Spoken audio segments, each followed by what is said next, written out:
Hello students, how are you. Easy programming के channel में खुशामदीद। जो स्टूडेंट्स चैनल पर न्यू हैं वो चैनल को सब्सक्राइब कर लें और बेल आइकन के बटन को प्रेस कर लें ताकि आप आने वाली मजीद न्यू वीडियोस से बाखबर रहें और आपको वीडियोस आसानी से मिल सकें। आज का हमारा टॉपिक है फॉर लूप। फॉर लूप को डिस्कस करने से पहले हम फॉर लूप के बारे में जान लेते हैं। लूप क्या होता है। लूप हमारे पास होता है किसी एक काम को हमने एक से ज़्यादा बार अगर हमने करना हो, एक बार भी करना हो, यानी कि हमने मल्टीपल टाइम्स किसी भी काम को करना हो, एक बार भी करना हो तो भी हो सकता है, यानी कि हमने किसी एक काम को मल्टीपल टाइम्स करना हो तो हम लूप्स यूज़ करते हैं। ठीक है, बार बार एक ही स्टेटमेंट को एग्जीक्यूट करने की बजाय हम, यानी कि अगर मैं करवाना चाहता हूँ एफ प्रिंट एफ, यूसफ को मैं 10 दफ़ा प्रिंट कराना चाहता हूँ एफ प्रिंट एफ में मैं यूसफ को प्रिंट कराना चाहता हूँ यूसफ, तो मैं 10 दफ़ा जब इसको ऐसे एग्जीक्यूट करूंगा, 10 दफ़ा इसको एग्जीक्यूट करूंगा, इसके बजाय मैं लूप लगा दूंगा। मैं सिर्फ ये स्टेटमेंट एक दफ़ा लिखूंगा और मैं इसको कह दूंगा इसको 10 दफ़ा एग्जीक्यूट कर दे, तो वो इसको 10 दफ़ा एग्जीक्यूट कर देगा। 10 दफ़ा एग्जीक्यूट कैसे करेंगे? लूप के जरिए हम कर सकते हैं। ठीक है, तो जब हमें एक काम को हमने एक से ज्यादा बार कराना हो, मल्टीपल टाइम्स कराना हो, depending upon a particular condition, तो हम लूप को यूज करते हैं। एक कंडीशन के तहत हमने लूप को कराना हो तो हम इसको, एक कंडीशन के तहत हमने किसी भी काम को मल्टीपल टाइम्स कराना हो तो हम लूप्स को यूज करते हैं। ठीक है, तो आज हम लूप को डिस्कस करने वाले हैं फॉर लूप। फॉर लूप जो होता है ये हमारे पास किस लिए होता है? जब हमें नंबर ऑफ रेपिटेशंस पहले से पता हो कि हमने लूप इतनी दफा लूप को हमने चलाना है, तो हम उसको क्या करते हैं, वो फॉर लूप यूज करते हैं। ठीक है, अभी हम सिंपल से एग्जांपल देखते हैं पहले। फॉर, अब मैं करता हूं फॉर के इज इक्वल टू 1 और 1 से लेकर 10 तक मैं इसको रेंज दे देता हूं। फॉर के इज इक्वल टू 1 to 10। ठीक है, और मैं कर देता हूं प्रिंट एफ यूसफ। ठीक हो गया। इसके बाद कर देते हैं फॉर के साथ हमेशा एंड स्टेटमेंट लाजमी होती है, वो आपने ध्यान में रखनी है। एंड स्टेटमेंट लाजमी होती है, बस इसको प्रोग्राम को हम एग्जीक्यूट करते हैं।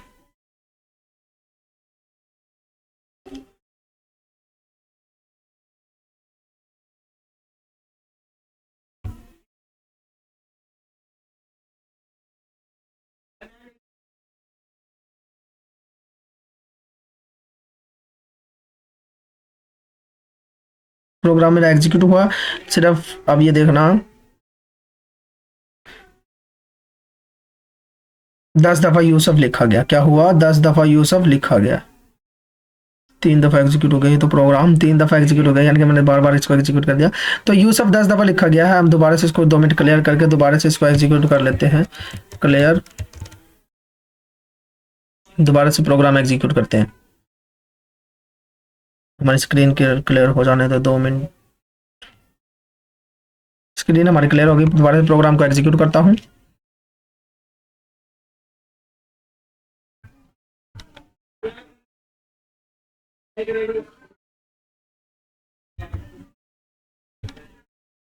दोबारा से प्रोग्राम ये हमारा एग्जीक्यूट होगा। प्रोग्राम एग्जीक्यूट होगा तो ये देखना यूसुफ 10 दफा प्रिंट होकर आ जाएगा। यूसुफ 10 दफा, 1 2 3 4 5 6 7 8 9 10 10 दफा ये यूसर मेरे पास प्रिंट होकर आ गया। ठीक है, फॉर लूप किस लिए होता है? ये अगर हमें पहले से पता होता है इतनी दफा हमने लूप को चलाना है तो हम फॉर लूप यूज करते हैं। अब यूज कैसे करते हैं ये हम समझ लेते हैं। अब मैं यूज, ये हमने देख सकते हैं यूसर मैंने 10 दफा प्रिंट कराया, हालांकि मैंने कमांड लिखी है एक दफा। मैं 10 दफा कमांड लिखता, मेरा टाइम भी ज़ाया होना था। तो टाइम सेविंग के लिए हम क्या करते हैं, फॉर लूप्स यूज करते हैं, ताकि एक ही काम को हम बार बार रिपीट करना चाहते हैं तो बार बार रिपीट कर लें। इस तरह से आप, ये तो हमने सिंपल सा प्रोग्राम किया, आप कॉम्प्लेक्स प्रोग्राम कर सकते हैं, आप सीक्वेंसेस बना सकते हैं, सीरीज बना सकते हैं। इसी तरह बहुत से कॉम्प्लिकेटेड काम आप कर सकते हैं। आपको कोई नंबर रिक्वायर चाहिए होता है किसी सीक्वेंस का, आप वो जनरेट कर सकते हैं बगैर एक ही काम को आपको अपने हाथ से किया, इस तरह से लूप्स के जरिए। तो अब फॉर लूप को यूज करने के लिए आपने सबसे पहले क्या करना होता है, फॉर लिखना है। फॉर के बाद आपने कोई एक वेरिएबल ले लेना है, कोई एक वेरिएबल ले लेना है जिसको आपने क्या करना है, स्पेसिफिक वैल्यूज असाइन करनी है। जैसे मैंने यहाँ पर के एक वेरिएबल ले लिया है। के को मैंने क्या किया है, वैल्यूज असाइन की है, किधर से लेकर किधर तक, 1 से लेकर 10 तक। ठीक है, 1 से लेकर 10 तक मैंने ये क्या है, ये हमने जैसे हम एक वेक्टर लेते हैं वैसे मैंने ये के को समझ ले एक वेक्टर आपने ले लेना है, एक आपने वेक्टर ले लेना है। कि मैंने वेक्टर लिया है 1 से लेकर 10 तक, यानी कि इसमें वैल्यूज आ जाएंगी 1 2 3 4 5 6 7 8 9 9 10। इसी तरह मैं वैल्यूज यूज भी कर सकता था, 1 से लेकर तो 10 तक जाना है और 2 का गैप होना चाहिए, यानी कि 1 3 5 7 एंड 9। ठीक हो गया। तो ये ऐसे एलिमेंट आ जाने थे। तो जैसे आप इसको वैल्यूज आपने असाइन कर लेनी है, वैल्यूज असाइन करेंगे तो के की जितनी वैल्यूज बनेगी, के की जितनी वैल्यूज बनेगी, लूप उतनी दफा रिपीट होगा, लूप उतनी दफा रिपीट होगा। और अगर आपने के की वैल्यूज को यूज करना तो आप उसको यूज भी कर सकते हैं, लूप के अंदर कहीं पर आपको रिक्वायर्ड हो तो आप उसको यूज भी कर सकते हैं। किसी जगह पर आपने अगर वैल्यूज यूज करनी है तो यूज भी कर सकते हैं, वो आपकी मर्जी है। अगर आपने यूज करनी है तो ये नहीं करनी। और अगर आप दिखाना चाहते हैं कि लूप कितने दफा चला है, कौन सी दफा रिपीट हो रहा है ये लूप, तो आप यहाँ पर साथ ही के भी एग्जीक्यूट, ये यहाँ मैंने क्रिएट के लिख दिया है। तो जब भी के चलेगा, ये लूप चलेगा, तो के क्योंकि लिखा हुआ आएगा तो के की वैल्यू डिस्प्ले करता जाएगा साथ के साथ। मैं दोबारा इसको एग्जीक्यूट करता हूँ। लूप मेरा चलेगा सिर्फ 5 दफा, लूप चलेगा 5 दफा। लूप कितनी दफा चलेगा? 5 दफा। एक दफा जिसमें एक के की वैल्यू 1 होगी, 3 होगी, 5 होगी, 7 होगी और 9 होगी, यहाँ तक चलेगा। ठीक है। और साथ ही साथ ये बता रहा है कौन सी वैल्यू है, कौन सी वैल्यू चलेगी, के की कौन सी वैल्यू के लिए ये मेरा लूप चला है। तो सबसे पहले आपने फॉर लिखना है। फॉर के बाद आपने कोई वेरिएबल ले लेना है, कोई भी, उस वेरिएबल को आपने वैल्यूज असाइन करनी है। जो जितनी वैल्यूज आप असाइन करेंगे उस हर वैल्यू के लिए आपका लूप चलना है, हर वैल्यू के लिए आपका लूप चलना है। यहाँ से मुझे पता है के को 5 वैल्यूज दी जाएंगी तो ये लूप कितनी दफा चलेगा? 5 दफा चलेगा। इस वजह से कि फॉर लूप में आपको पहले से पता होता है लूप कितनी दफा एग्जीक्यूट होगा। ठीक है। और इसके बाद ये के तो मैंने इसलिए लिखा था ताकि मुझे पता लगे कौन सी इटरेशन है, कितनी दफा लूप चल रहा है। ठीक है। इसके बाद मैंने प्रिंट एफ करवा दिया, ये आपकी मर्जी, आप जो मर्जी जो आपने एग्जीक्यूट कराना है वो आप एग्जीक्यूट करवा सकते हैं। तो अब इसको समझ लेते हैं, जो हमारे पास ये वैल्यूज असाइन किया है ये कैसे कैसे एग्जीक्यूट होंगी। अगर तो मैंने दी हुई है ये वैल्यूज, पहले वाली वैल्यू छोटी है और दूसरे वाली बड़ी है तो हमें इंक्रीमेंट कराना है पॉजिटिव। ठीक है। और पहले वाली वैल्यू अगर बड़ी है और बाद वाली छोटी है तो क्योंकि हमने पहली वैल्यू से, इनिशियल वैल्यू से फाइनल वैल्यू तक जाना है तो हम डिक्रीमेंट करवाएंगे, यानी कि हमने उस वैल्यू तक पहुंचना लाजमी है। ऐसे हमने इसको वैल्यूज देनी है। ठीक हो गया। और अगर आपके ये करते हैं पहली वैल्यू छोटी है बड़ी, बाद वाली वैल्यू बड़ी है और आप यहाँ से इंक्रीमेंट करने के बजाय डिक्रीमेंट करते हैं तो ये आपका लूप इनफाइनाइट टाइम चलता जाएगा, आपका लूप चलेगा ही नहीं, बल्कि आपका लूप चलेगा ही नहीं। ठीक होगा क्योंकि इसको वेक्टर वैल्यूज असाइन ही नहीं होगी। लूप क्या हो गया? लूप आपका चलेगा ही नहीं। लूप चलिए दोबारा मेरे पास यहाँ पे कमांड मांग रहा है, यानी कि मैं कमांड दे सकता हूँ। लूप मेरा चला ही नहीं है, फाइल मेरी एग्जीक्यूट हुई है लेकिन लूप चला ही नहीं है। लूप आपका चलेगा ही नहीं, लूप क्या हो जाएगा? अनडिफाइंड हो जाएगा। अगर आप क्योंकि ये 1 के बाद -2 करता हूँ तो ये आपकी फाइनल वैल्यू तक तो जा ही नहीं रहा, तो लूप करेगा क्या? लूप कुछ भी नहीं करेगा। इसी तरह से अगर आपने पहली वैल्यू बड़ी दी हुई है, पहली वैल्यू में फर्ज करता हूँ 10 दे देता हूँ और फाइनल वैल्यू में कर देता हूँ 1, और मैं लूप डिक्रीमेंट करने के बजाय मैं इंक्रीमेंट कर देता हूँ तो भी ये मेरा लूप नहीं चलेगा। क्योंकि जब लूप को कोई वैल्यू मिल ही नहीं रही है, वो क्या कर रहा है? 10 के बाद इंक्रीमेंट कर रहा है और जाना 10 को 10 में 20 22 जमा करेगा तो ये 32 बनेगा, हालांकि जाना 1 पर है तो ये लूप चलेगा ही नहीं क्योंकि कोई इसको वैल्यू असाइन ही नहीं हो रही है। ठीक हो गया। तो आपने ये खास ख्याल रखना है वैल्यू जब आपने असाइन करनी है तो इंक्रीमेंट डिक्रीमेंट कैसे करना है। इस तरह से आप क्या कर सकते हैं? लूप को एग्जीक्यूट कर सकते हैं। जितनी वैल्यूज आप दोगे इस वेरिएबल को उतनी दफा आपका लूप चलेगा। ठीक हो गया। मैं एक इसके लिए हम काम कर लेते हैं, जैसे मैं करता हूँ, मैं एक और हम जनरेट कर लेते हैं, और नंबर जनरेट कर लेते हैं 1 to 10। अब अगर जब आप इसके लिए कोई गैप नहीं देते तो बाय डिफॉल्ट गैप कितना होता है? 1 का होता है। मैं चाहता हूँ मेरा लूप 10 दफा चले, 10 दफा चले और क्या करे? और नंबर प्रिंट करे। क्या करे? और नंबर डिस्प्ले करे। मुझे और नंबर डिस्प्ले करे तो मैं ए कर लेता हूँ। ए क्या होगा? ए मैं कहता हूँ ए मेरे पास ऑर्डर नंबर है, पहला ऑर्डर नंबर है, दूसरा ऑर्डर नंबर है, जो सा भी ऑर्डर नंबर है, मैं ए को वैल्यूज असाइन करता हूँ। मैं ए की ऑर्डर नंबर के लिए हमें पता है ऑर्डर नंबर का फार्मूला क्या होता है?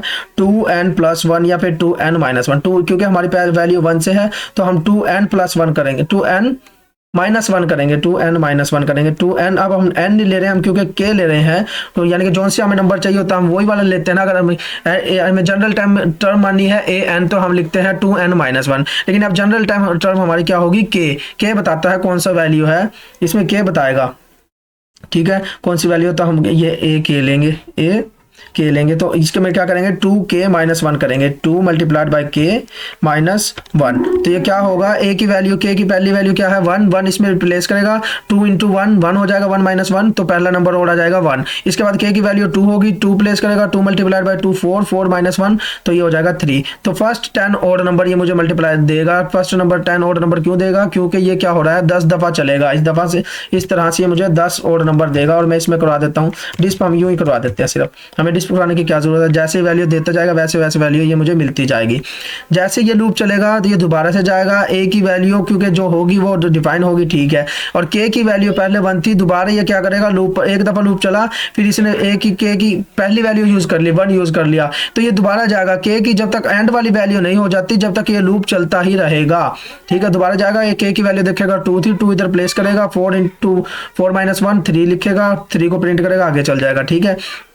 ए को डिस्प्ले, हम सिर्फ ए को डिस्प्ले करा देते हैं क्योंकि इसमें बार बार ए आने वाला है, तो ये हमारा टाइम यानी कि जगह के स्पेस ऑक्युपाई करेगा फालतू में, तो हम डिस्प्ले कर लेते हैं बगैर इसके नाम को यूज किए, बगैर इसके नाम को यूज किया हम इसकी वैल्यूज वो कर लेते हैं, प्रिंट करा लेते हैं।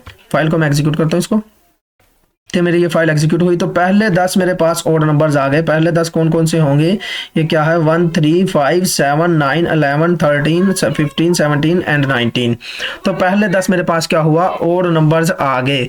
मैंने सिर्फ एक ही प्रोग्राम लिखा है, पर बार बार मुझे ये लिखने की जरूरत नहीं पड़ी, यानी कि मैं पहला ऑड नंबर लिखता हूँ, मैं 1 लिख देता हूँ, इसके बाद मैं कर देता हूँ 3 4 - 1, यानी कि हम फार्मूला लगाते रहते हैं, बार बार ऑड नंबर निकालते रहते हैं, इसकी बजाय हम सिर्फ लूप लगा देते हैं, ठीक हो गया। तो ये हमें इस तरह से सीक्वेंस भी दे सकता है किसी तरह की, ये हमें ऑड नंबर की सीक्वेंस मिली है, यानी कि जिनका गैप कितना है, 2 का गैप है, तो इस तरह से हम सीक्वेंस भी जनरेट कर सकते हैं। जितनी दफा आपने लूप को एग्जीक्यूट करना है आपको पहले से मालूम होता है फॉर लूप में, और जितनी वैल्यूज होगी हर वैल्यू के लिए लूप एग्जीक्यूट होगा। के की वैल्यूज को आप यूज भी कर सकते हैं, जैसे मैं इधर यूज कर रहा हूं। इसी तरह से आप इन वैल्यूज को किसी वेक्टर को वो करने के लिए भी यूज कर सकते हैं। वेक्टर में आपने ट्रावर्सिंग करनी है, यानी कि वेक्टर के एलिमेंट को आपने यूज करना है। जैसे मैं एक लूप बना लेता हूं, मैं एक प्रोग्राम बनाता हूं, मेरे पास एक वेक्टर है 10 एलिमेंट का, ये एक वेक्टर है जिसमें एलिमेंट है 2 5 8 4 9 2 5 0 2। कितने एलिमेंट हो गए, 1 2 3 4 5 6 7 8 0 9 हो गया, और ये 10 एलिमेंट मेरे पास हो गए, ठीक है। ये में मेरे पास एलिमेंट है 10। अब मैं क्या करता हूँ, ए का हर एलिमेंट उठाता हूँ, ए का हर एलिमेंट उठाऊंगा, ए का हर एलिमेंट मैं ऐसे एक्सेस कर सकता हूँ ना, ए का हर एलिमेंट, ठीक है, और ए का हर एलिमेंट दे, ये ए आई लिखा है, इसका मतलब क्या है, ए का पहला, ए आई नहीं ए के लिखते हैं क्योंकि आई तो हमारे पास डिफाइंड है, ए के लिखता हूँ, तो के की वैल्यू पहले क्या होगी, 1 होगी, तो ये ए के की ए 1 की वैल्यू प्रिंट करेगा, फिर ए 2 की वैल्यू, फिर ए 3 की वैल्यू, फिर ए 4 की वैल्यू, इस तरह से मुझे ये क्या करेगा, प्रिंट करता जाएगा। ये हो गया, और मैं इसको दोबारा से डिस्प्ले कराता हूँ,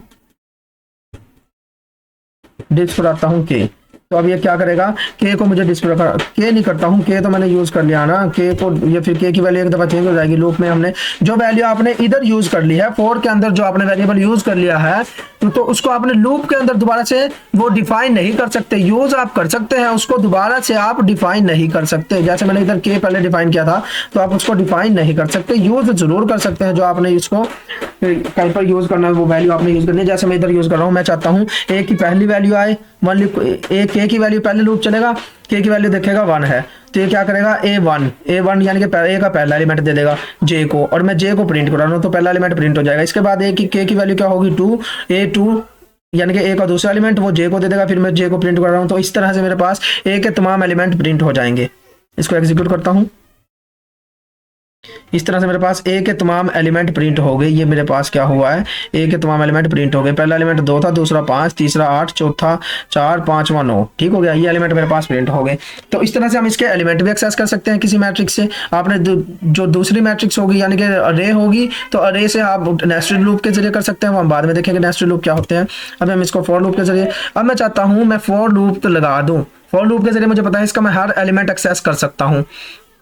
तो अब मैं चाहता हूं इसके सिर्फ इवन नंबर्स को प्रिंट करूं, इसके सिर्फ जो ये लूप मैट्रिक्स है इसके मैं इवन नंबर्स को प्रिंट करूं। तो मैं इस पे कंडीशन लगा देता हूं, इफ ए का आई एलिमेंट जो है वो डिविजिबल बाय 2, उसका जो डिविजिबल है वो उसको डिवाइड करता हूं 2 से, उसको डिवाइड करता हूं मैं, डिवाइड करता हूं 2 से, और उसका जो रिमाइंडर आता है, रिमाइंडर क्या होगा, यानी कि डिवाइड करता हूं 2 से, तो उसका रिमाइंडर निकाल लेते हैं। रिमाइंडर, क्योंकि हमें रिमाइंडर चाहिए। रिमाइंडर हमारा क्या है, ए के आई एलिमेंट का, ए के आई एलिमेंट, ए नहीं ए के एलिमेंट का रिमाइंडर 2 के साथ अगर इक्वल टू है 0, अब हम सिर्फ इस कंडीशन को समझते हैं। मैंने कंडीशन लगाई है इफ रिमाइंडर ऑफ ए के, ए का मतलब क्या है, ए का कोई भी एलिमेंट, यानी कि ए का वो एलिमेंट जिसका रिमाइंडर 2 के साथ मेरे पास 0 है, यानी कि कोई भी एलिमेंट लेता हूं, जैसे 5 लेता हूं, 5 का 2 के साथ रिमाइंडर क्या होगा 1,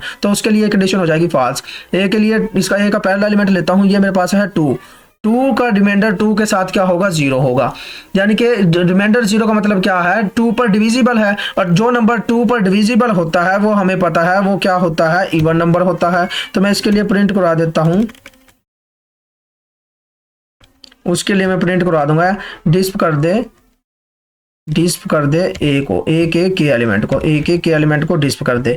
और अगर ये मेरे पास ट्रू नहीं है तो बस एंड पे चला जाए, तो इसके लिए भी एंड लगा देंगे। इसके लिए ये इसके लिए एंड है, ये वाला एंड किसके लिए है, इफ के लिए एंड है। हर इफ के लिए एंड लगाना है, हर फॉर के लिए एंड लगाना है, जिसको भी आपने यूज करना है, फॉर यूज करना है, इफ यूज करना है, उनके साथ एंड लगाना जरूरी है। जितने इफ यूज किए होंगे उतने एंड लगाने हैं, ठीक है। तो हम इस प्रोग्राम को समझते हैं। मैंने 4 किया, लूप चलेगा मेरा कितनी दफा, 10 दफा चलेगा, ठीक हो गया। अब 10 दफा चलेगा तो ये क्या करेगा, जब मैं ए के लिखूंगा तो इसका मतलब क्या है 10 दफा इसके एलिमेंट एक्सेस होंगे। ए के, ए का पहला एलिमेंट, ए का दूसरा एलिमेंट, ए का तीसरा एलिमेंट, इसी तरह ए के 10 एलिमेंट एक्सेस होंगे। अब मैंने कंडीशन लगाई है, कंडीशन मैंने लगाई है इफ रिमाइंडर ऑफ ए के, यानी कि ए के किसी भी एलिमेंट का, मैं कह देता हूं के की वैल्यू 3 है, यानी कि remainder of A3 is and 2 is equal to 0, यानी कि मेरे पास डिवाइड करने के बाद अगर रिमाइंडर 0 बचता है, उसका मतलब क्या है वो 2 से डिविजिबल है। 2 से डिवाइड करने के बाद रिमाइंडर 0 बचता है, तो इसका मतलब क्या है वो 2 से डिविजिबल है, और जो नंबर 2 से डिविजिबल होता है तो वो क्या होता है, इवन नंबर होता है। यानी कि इफ ये कंडीशन कब ट्रू होगी, जब हमारे पास नंबर होगा इवन, ए का वो एलिमेंट जो मेरे पास इवन होगा उसके लिए ये कंडीशन होगी ट्रू, और मैं उस एलिमेंट को प्रिंट करवा रहा हूं। इसका मतलब क्या है, इवन नंबर्स को मैं प्रिंट करवाता हूं इस अरे में से। अब इसको एग्जीक्यूट करते हैं, तो ये हमारे पास इवन नंबर एग्जीक्यूट हो गए ऑर्डर में। पहला एलिमेंट इवन है 2 मेरे पास इधर आ गया, 8 इवन है 8 आ गया, इसके बाद 4 इवन है 4 आ गया, इसके बाद 2 इवन है 2 आ गया, 5 इवन नहीं है 5 इवन नहीं है, 0 इवन है 0 आ गया, 2 इवन है 2 आ गया, ठीक हो गया। वो नंबर जिनका रिमाइंडर क्या था इक्वल टू 0 था, 2 से डिवाइड करने के बाद तो वो इवन होगा, और हमने इवन नंबर इस तरह से प्रिंट करवा लिए। इस तरह से आप अरे के एलिमेंट को एक्सेस भी कर सकते हैं फॉर लूप के जरिए, और आप उसमें अगर वो चाहते हैं किसी तरह का ऑपरेशन परफॉर्म करना है, उसके कोई एलिमेंट एक्सट्रैक्ट करना चाहते हैं स्पेसिफिक कंडीशन वाले, तो आप वो भी एक्सट्रैक्ट कर सकते हैं। बस आपने ये बात ध्यान में रखनी है, फॉर लूप किस लिए होता है, जब हमें नंबर ऑफ एलिमेंट यानी कि नंबर ऑफ रेपिटेशंस पता होता है, किसी काम को परफॉर्म करना, हमने मल्टीपल टाइम्स काम करना है, वो set of statement multiple time execute करनी है, और हमें पता होना चाहिए हम ये लूप कितनी दफा एग्जीक्यूट करने वाले हैं, तो हम फॉर लूप एग्जीक्यूट करते हैं।